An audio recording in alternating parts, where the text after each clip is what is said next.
Passionnés d'électronique et de modélisme, bonjour! Je vous présente aujourd'hui un tutoriel sur le bon usage du fer à souder. Comme vous voyez, des fers à souder, il en existe de toutes sortes, de toutes marques et de toutes puissances. On va voir ensemble comment le choisir en fonction du travail qu'on a effectué. On va voir comment choisir la brasure en fonction de sa composition et de son diamètre. Et on va voir aussi quelques règles de bonne pratique, les choses qu'il faut absolument faire et les choses qu'il ne faut surtout pas faire avec un fer à souder. Si ce n'est pas fait, abonnez-vous à la chaîne. Merci beaucoup et bonne visite. En matière de fer à souder, la première question qui vient à l'esprit, c'est comment choisir son fer à souder. Alors évidemment, ça va dépendre de ce que vous voulez en faire. Premier exemple, c'est un fer basse tension, donc c'est un 24 volts 50 watts. Il me sert principalement pour tous les travaux à l'établi, c'est-à-dire soudure de circuits imprimés, petit câblage, etc. Second exemple, c'est un 60 watts 220 volts que j'ai acheté à l'époque où je faisais les câblages sur le réseau, parce que c'était assez compliqué de trimballer la boîte avec le transfo sous le réseau. Donc je me suis acheté un fer 220 volts, mais il a à peu près les mêmes caractéristiques que l'autre. Les deux sont des systèmes de régulation par Magnasta.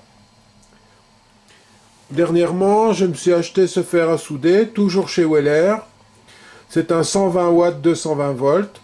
Il me sert surtout à souder les boîtiers de masse, les plans de masse ainsi que les tresses de masse, mais je l'utilise aussi dans le domaine du modélisme, par exemple pour la soudure des pièces en laiton, telles que par exemple le passage à niveau. Et alors dernier exemple, c'est assez particulier, c'est toujours en Weller, un fer à souder mais au gaz. Donc vous avez des pannes assez particulières d'ailleurs, puisqu'il y a un petit trou qui permet l'échappement des gaz. C'est un système à pyrolyse qui chauffe une panne, et vous avez même un petit tube qui permet de rétrécir les gaines thermorétractables. Donc voilà déjà un bel exemple de différents fers à souder pour des applications différentes.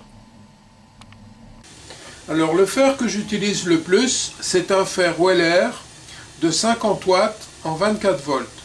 J'ai acheté ce fer il y a une trentaine d'années et j'arrive toujours à trouver les pannes ainsi que les composants en cas de besoin.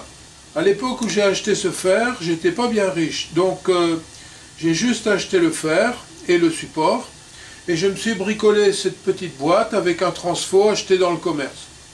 J'y ai toutefois mis un porte-fusible ainsi qu'une cosse de masse qui reprend la structure métallique du fer à souder. Ça me permet de les connecter à la terre et sur mon tapis antistatique de manière à me prémunir des problèmes ESD. Le système de régulation de ce fer, c'est un principe de Magnasta. Si vous êtes intéressé par le principe Magnasta, faites-le moi savoir dans la description et je vous ferai un petit topo sur son fonctionnement. Au niveau des pannes, j'utilise des pannes de burin de 5 mm pour les tresses de masse et les petits blindages. Une panne burin de 3,2 mm pour le câblage de fil jusqu'à 2,5 mm². Une panne burin de 2 mm, c'est celle que j'utilise le plus, c'est pour les circuits imprimés, mais surtout pour les composants traversants. Et alors il y a des pannes aiguilles qui me permettent de travailler sur les CMS. Premier point alors de l'utilisation du fer à souder, votre panne doit toujours être parfaitement propre. Ça doit devenir une habitude, vous décrochez le fer, vous frottez la panne, vous faites votre brasure, vous frottez la panne, vous rangez le fer. Ne jamais utiliser de matériaux abrasifs pour nettoyer la panne d'un fer à souder, tels que du papier de verre, de la laine de fer, etc. Pourquoi? Parce que la panne de votre fer à souder, en fait, c'est un sandwich. Vous avez d'abord une âme en cuivre qui est recouverte d'un métal ferreux galvanisé. Ensuite, vous avez une couche de nickel. Et puis ensuite, vous avez sur certaines pannes un chromage, donc une légère pellicule de chrome. Il est évident que si vous utilisez un matériau abrasif pour la nettoyer, eh bien vous allez enlever ces différentes couches et votre panne va être détruite.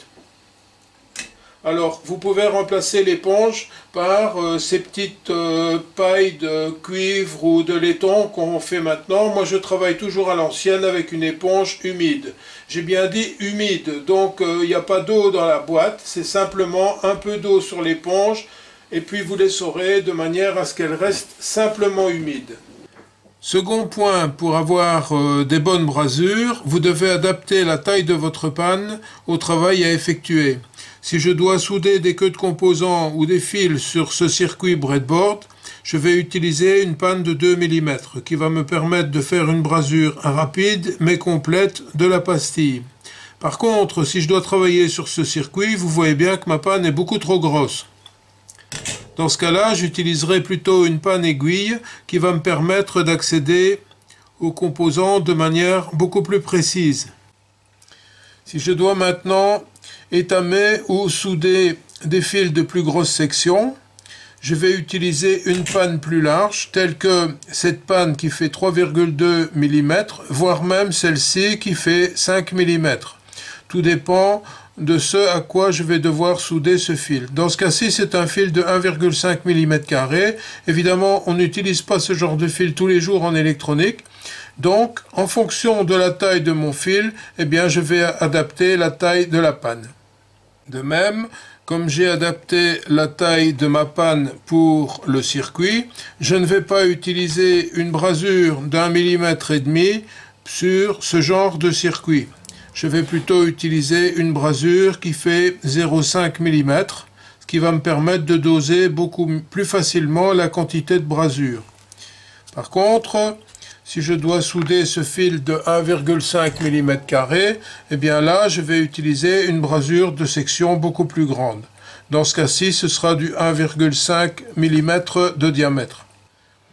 En ce qui concerne la brasure, j'utilise principalement 3 types de brasures, 3 diamètres différents, 0,5 pour les CMS, 0,7 pour les composants traversants sur circuit imprimé et 1,5 pour le câblage.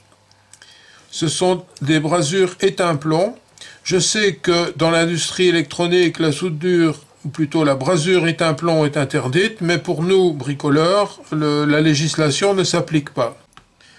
Si vous devez connecter des fils multibrins dans des bornes à vis, je vous déconseille de le mettre directement, je vous conseille de l'étamer avant de le mettre dans la borne. Ça évitera de casser tous les petits fils lorsque vous allez serrer la borne.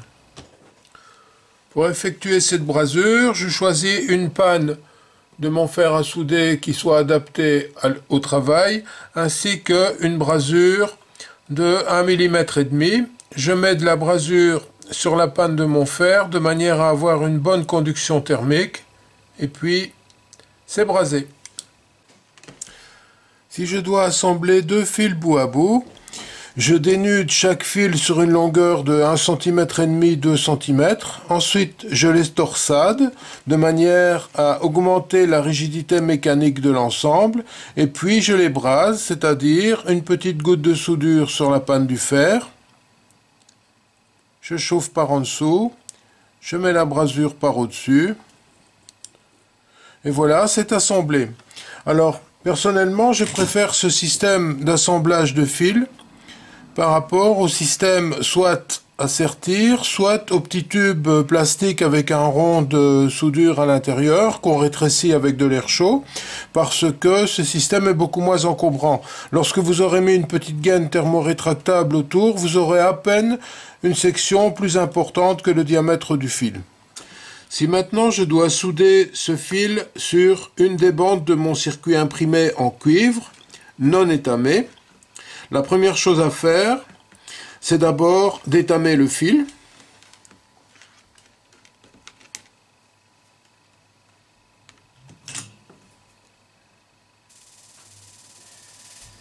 Voilà. Ensuite, je vais décaper la bande sur laquelle je dois effectuer la soudure. Pour ça, j'utilise un petit pinceau avec des poils en nylon. Et vous voyez que cette bande est tout de suite beaucoup plus brillante que ses voisines. Opération suivante, je vais d'abord déposer de la soudure sur la bande. Et ensuite, je vais pouvoir souder le fil. Voilà, vous avez maintenant un bon assemblage, tant sur le plan mécanique que sur le plan électrique. Au passage, je vous ferai remarquer que j'ai changé la panne de mon fer pour adapter la panne à la largeur des bandes sur lesquelles je dois travailler. Si maintenant je dois souder un fil sur une des bornes de ce petit circuit, la première chose à faire, c'est de dénuder le fil sur une longueur de un peu plus d'1,5 cm. Ensuite, je vais étamer le fil.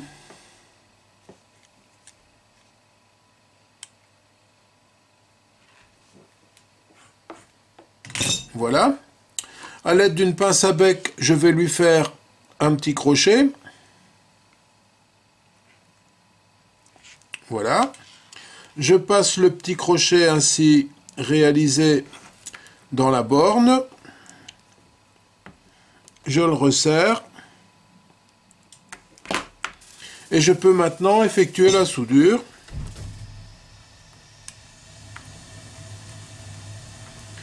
Voilà. Vous avez ainsi un assemblage qui, tant sur le plan électrique que sur le plan mécanique, est de très bonne qualité. Maintenant, si vous devez assembler plusieurs fils sur la même borne, ce que je vous conseille de faire, c'est de passer d'abord tous les fils avant de souder. Ce sera beaucoup plus facile, parce que si vous soudez le premier, ensuite vous allez devoir dégager le trou pour passer le second et ainsi de suite. Bien entendu, il faut adapter les bornes au nombre de fils que vous avez besoin d'y fixer. Ainsi s'achève cette première partie sur l'utilisation du fer à souder. Alors, dans la seconde partie, nous verrons l'utilisation du fer à souder, mais plutôt dans le domaine de la soudure sur circuit imprimé, voire la soudure de CMS. Si vous avez des questions particulières ou un besoin d'un complément d'information, laissez-les-moi dans les commentaires et j'essaierai de répondre à vos questions. Merci beaucoup et à bientôt pour une autre vidéo.